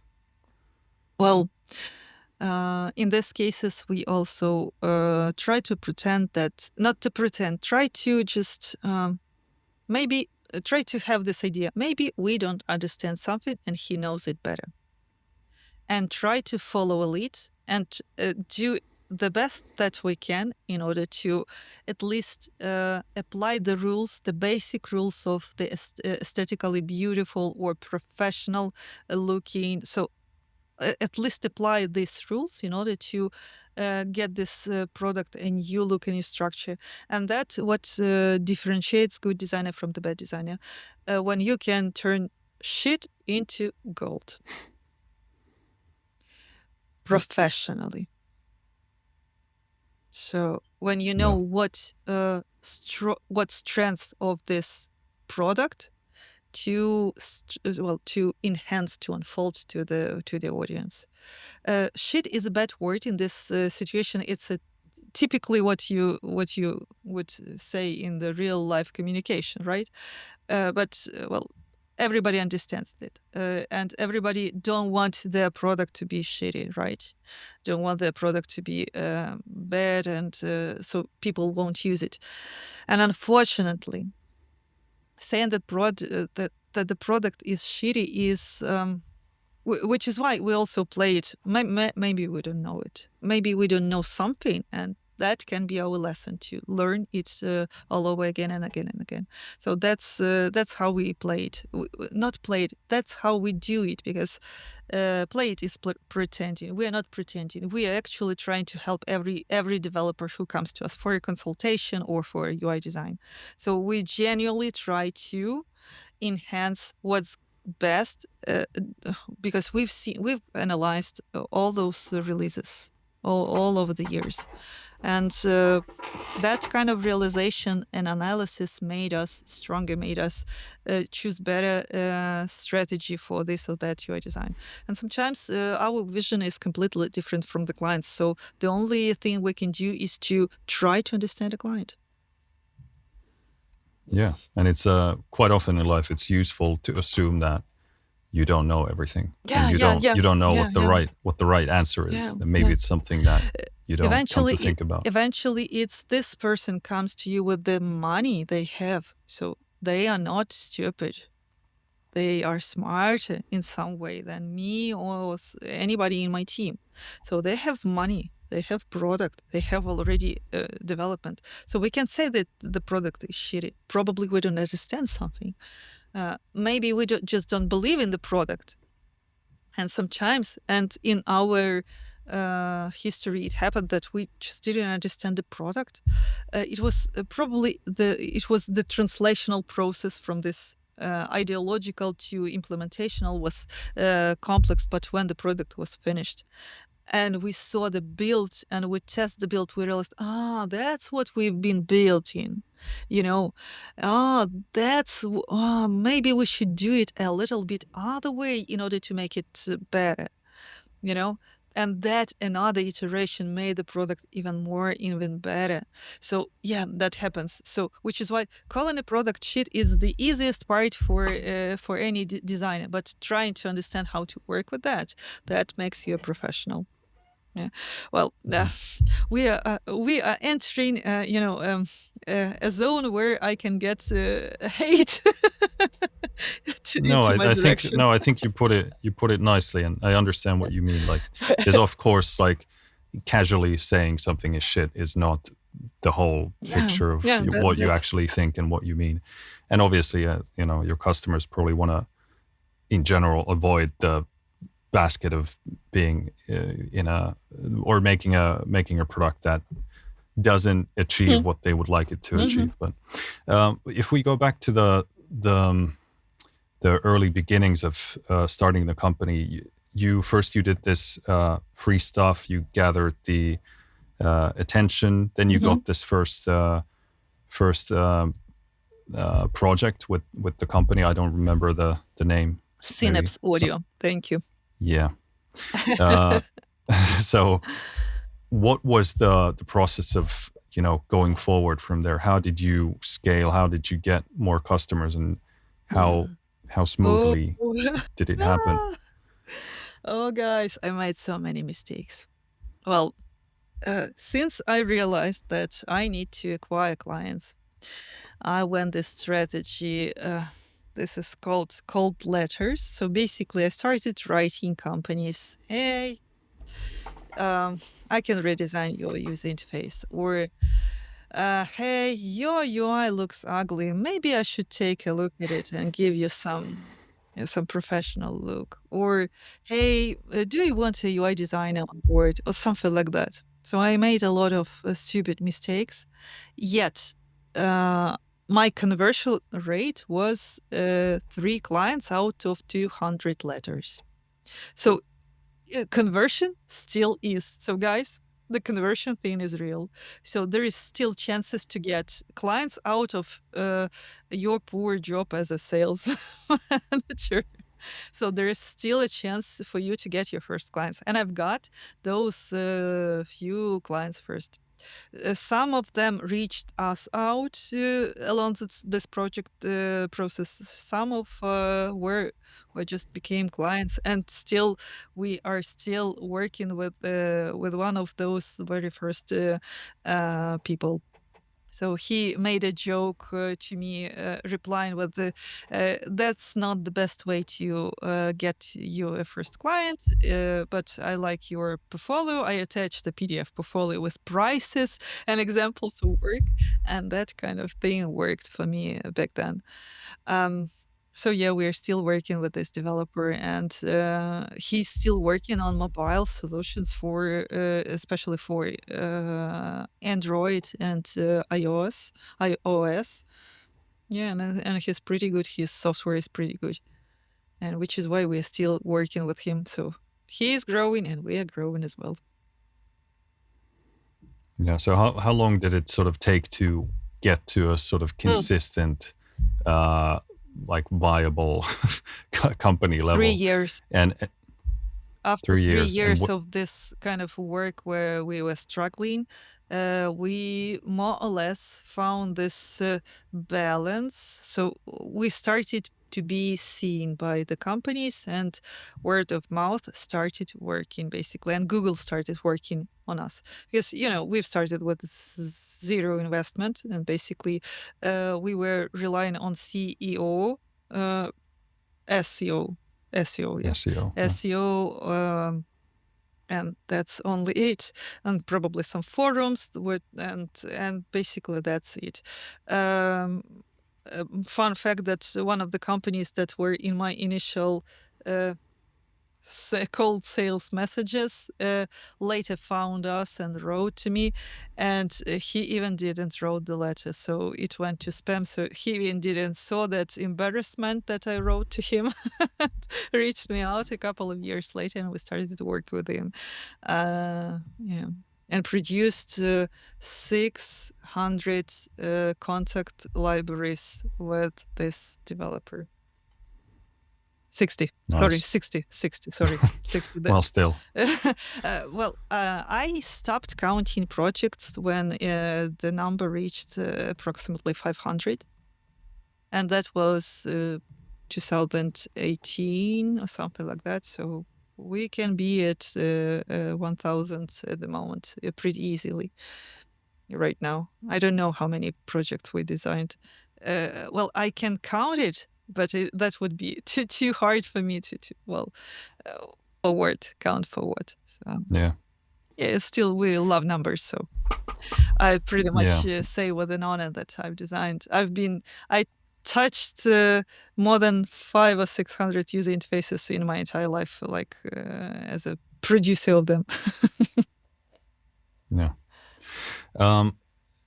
Touching on user interfaces overall in the year 2025, I am continuously surprised and in disbelief of the fact that still how many pieces of software look like crap. Like they look like something like early 2000s something, especially when it comes to a lot of like accounting software or, these kind of industries where the utility is, I already the have an answer central for you. thing.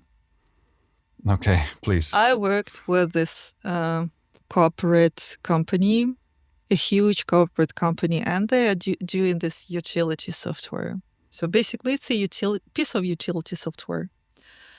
And our task was to apply the same UX logic, UI style to a new piece of software. And obviously, we've seen the previous stuff that was looking like hard to use, like the all the basic rules of the UX were broken, and obviously, and when I started digging it, when I started to understand how to improve it, I realized that the client doesn't want any of improvements. He wants to be everything as is, just in another user interface. And I asked why. I kept asking this question, approaching this question in different ways until I finally found an answer. And the answer was our beta testers didn't complain about the UX or UI. So they are okay with what it is. And we don't want to make anything new. We want them to stick with the familiar solutions. This is one of the answers, and this is how the corporate world works. They don't want to invest into marketing, investigate all this kind of testing. So they need to bring up the whole marketing investigation process in order to understand whether they need to improve the UI, instead of just trying. They don't want to spend money trying. They want to, like somebody with a degree in marketing and all this kind of thing, understanding the market, would come to them and say, guys, you need or don't need this or this redesign. So I think this is what the corporate world, how it works. While for the smaller developers, it's basically a question to what they're used to. They used to see all those user interfaces back then, especially if those are their products, and probably they just don't know how to do something other. So they stick with the safe solution, both visual and UX, or they have bad taste. Yeah. Well, do you think there is I completely understand what you said. Do you think that there's what would you say about the argument that there's a certain, you of course know the value of a good user interface, a good user experience, and how that can affect a lot of things. Because for example, I'm a buyer who definitely needs the tool to look good and be pleasant to use. Otherwise, I'm out. So, do you think there are arguments to be made about like even though the product is selling now, maybe it's even selling well, could they be selling more and Yes. further out into the future if they invested in the looks of it or the usability of it? My answer would be, look, I've seen companies with so there are a lot of things that can get your ship sink your company as a ship, right? There can be problems with the construction of the ship, the crew, all this kind of stuff, right? In terms of software production, people can argue about how good your software in terms of the real function, how good your software in terms of visual, how easy it is to use. People can find or not find your software in time before they spend money on something else. So there's so many things that can ship your company, get your company down, that you cannot afford a UI to be, one of those steps, especially that UI is not that expensive as the investing in this research and development for 2 or 3 years, right? So it's so easy right now. It's so easy to make a good looking UI. There's at least 2 companies, at least 5 really decent freelancers to hire, or just hire a designer and make him work a year is a way cheaper than hire a software developer to work with you a year, right? It just why it's like, you know,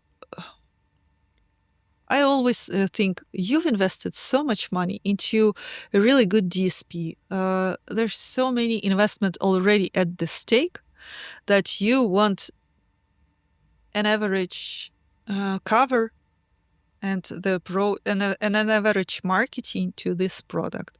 So in terms of business, in terms of basic business, this is well this is not very efficient.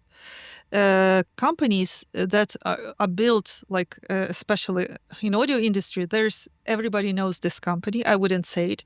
That invested a lot of money into marketing and to nice visual user interfaces, but their DSP and software were so. Basically, probably they've licensed some DSP developer his code and just assembled it pretty quickly. But they invested into marketing and UI design, and UI design were pretty solid, pretty nice. Their production cycle. I've talked with this company. We didn't start it to work together because their production cycle was 2 weeks. So they wanted a UI to be produced within 2 weeks because they were so efficient.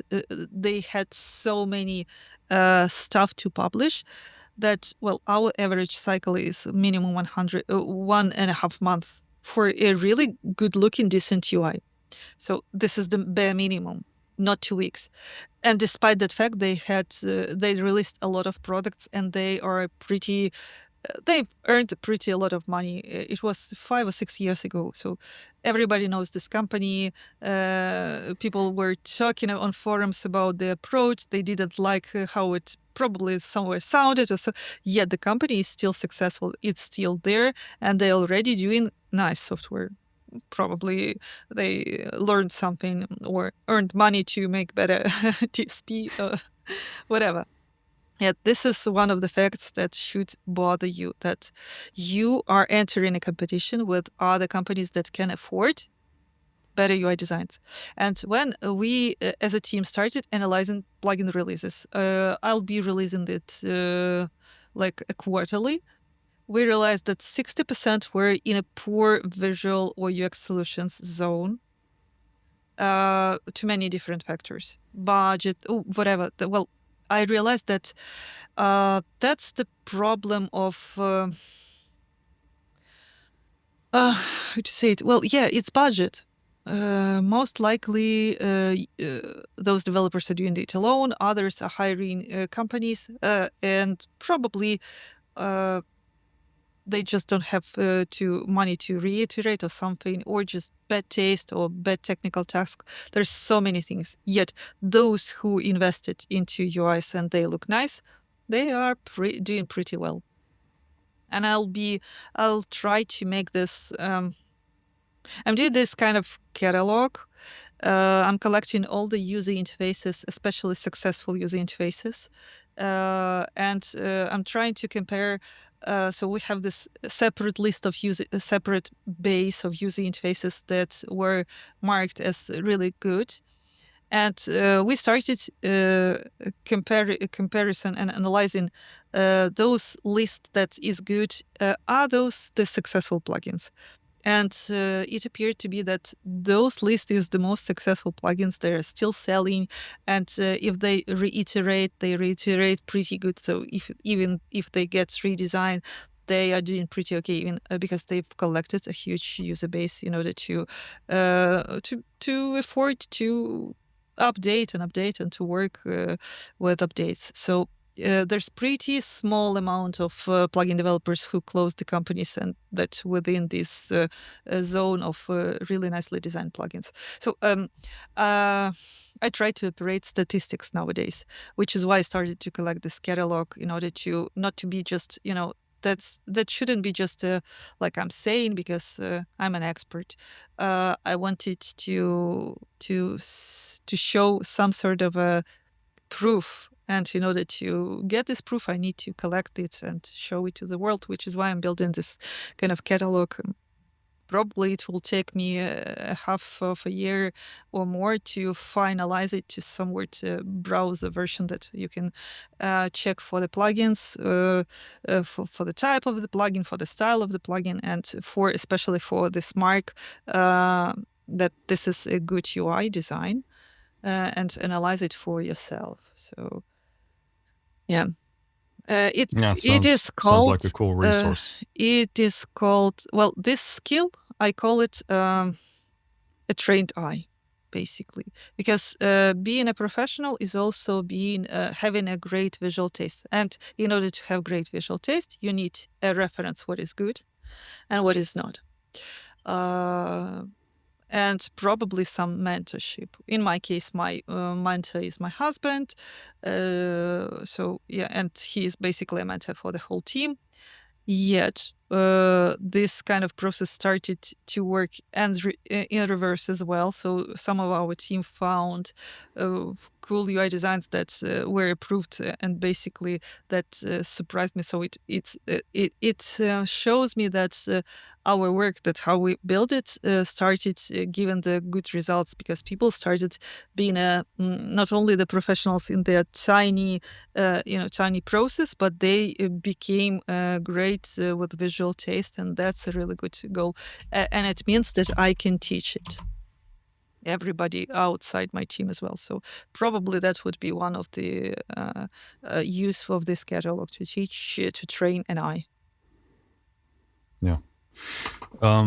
So we're nearing the end of this episode, Yeah. but I just wanted to touch on the unfortunate reality that your country is in right now. Mhm. And I don't know what the situation is like in Lviv. Like you said, it's in the western Mhm. part of the country. I'm sure you get your fair share of all kinds of bullshit or whatever else is coming there. But and yeah, I'm sorry that's the situation, and I hope it ends in a good fashion for Ukraine as soon as possible. We'll see. But that doesn't annoy me. Yeah. But in any case, I just wanted to, because for me, being creative is very difficult if your surroundings are somehow disturbed in even minor ways. Obviously, war is probably one of the worst ways that can happen, the worst. But I wanted to ask you about that. Like, how do you, because even for me, if my social personal life is in turmoil, it's very difficult for me to be creative, and I need that sort of stability that I can actually focus on my creativity and be creative. Mhm. So I just wanted to ask, like, what sort of tools do you use and deploy mentally or otherwise to make sure that you can be creative and continue that type of work? There is two answers to that. First, you need to understand that anger, that's what you can also feel when all the stress is around, is also a good source of energy to do things. Also, stress as a constant stress is called de-stress. Um, it makes you less empathetic, which is why a creative escape into this stable routine works well. And why I am lucky, because I've built all those processes before war started. And basically, the processes were that regular and stable thing that were that gave this creative escape to my team. So basically, they escaped from this unpleasant, and me escaped into work from this unpleasant reality. Also, you need to understand that you can adapt to almost anything. Well, in short term, obviously, because long term, you would definitely need to work with some real help in terms of mental health, because stress, especially regular and continuous, it damages your well-being, your health. Eventually, we are. Um, I've been dealing with it since 2009. I had this really unpleasant situation that led to me ending up in hospital with this high pressure. um Basically, it was some kind of stroke based on mental problems. So it was like condensed high pressure into head that led me to 2 years of rehab, physically and mentally. And I know what our body is capable of doing to remove us from the unpleasant situation. Which is why, if you are surrounded by unpleasant situations, yeah, obviously it's a way easier to remove yourself in order to be creative. Remove yourself from the situation. If you're unable to remove yourself from that situation, well, then you can accept it and start um, seeing it a little bit differently. So if you can't change your surrounding, you can change your perception. So I changed my perception, and probably my team also changed. I've seen depression in my team for 2 years. For the first 2 years, we've all been depressed.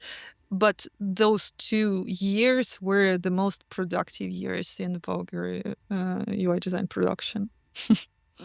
So we've produced, well, a lot of nice, well-designed user interfaces, and that kind of surprises me, but that explains why it happened so, because we escaped into work. There were processes and all those kind of things that helps things run as they were running before. So there were no stress inside of these processes. And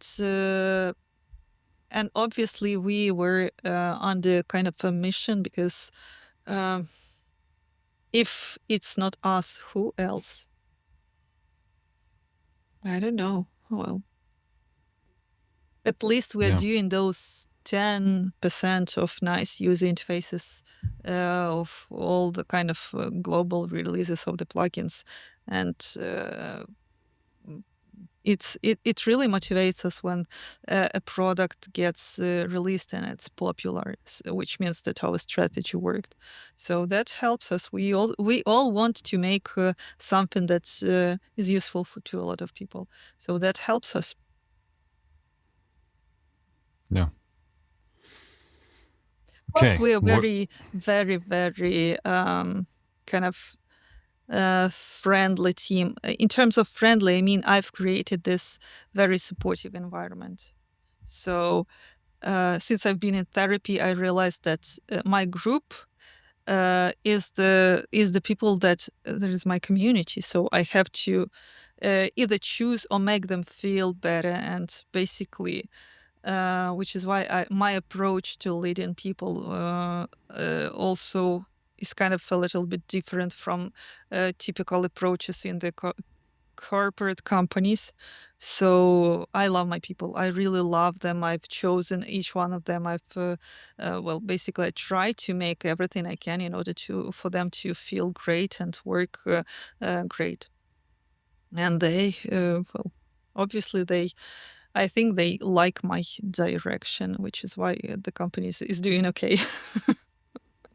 So I hope Yeah. they like what I do and they support me. And probably this kind of support and adequate approach to between like motivation, all those kind of things worked. So yeah, exactly.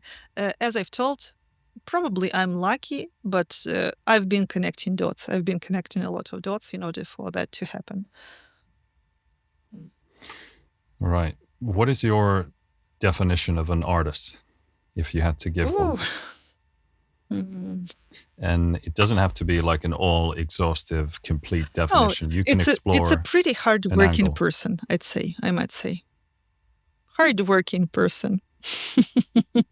That Hardworking and uh, hard to work with. yes. Well, most likely, in some cases. There are pretty nice to work with creative persons out there. They are less likely to just find, but they are out there. Well, yeah, but you've said it right. They are hard to approach, hard to get into the zone because probably this kind of creative personality is a stable type of how to say it, character. Mm.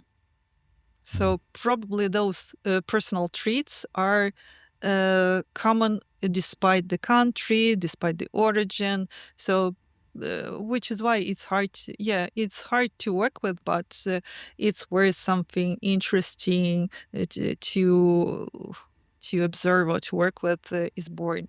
Which is why, yeah, like 60% of our clients are pure artists, like an artist, hard to work with, all this kind of vague vision, but pretty much defined like into creative something meaningful. And that's great.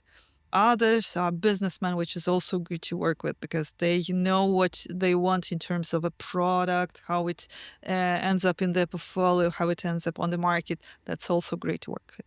And also the technical people like Wozniak, I call them Wozniaks. They just have some really great designed code, all this technical stuff, and we just wrap it up into something really cool to use, cool to see, and that also forms a gems on this market. Cool. If you could send a message to Mm. everyone's smartphone lock screen that they have to have a look before they can unlock their phone, and it goes to everybody on the planet who has a smartphone Mm. at the same time, what would you send? Nobody knows anything. Just nobody knows anything. Uh, Probably that's kind of what helped them forget about all those things that bores them, or they don't know what to do with their life or what to do with their creative part. Um, or probably I'd say that's never keep learning. Never keep learning. That probably is a better thing to end up on a lock screen.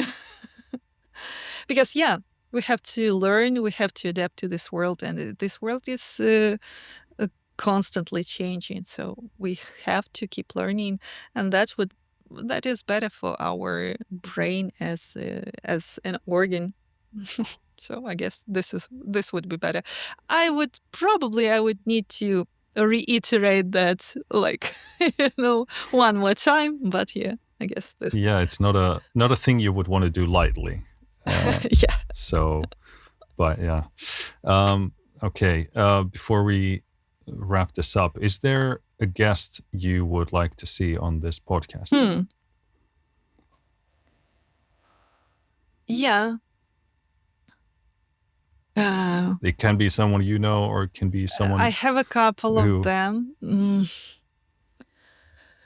Let me choose. Because there's a lot of interesting developers, or I would really love to hear how.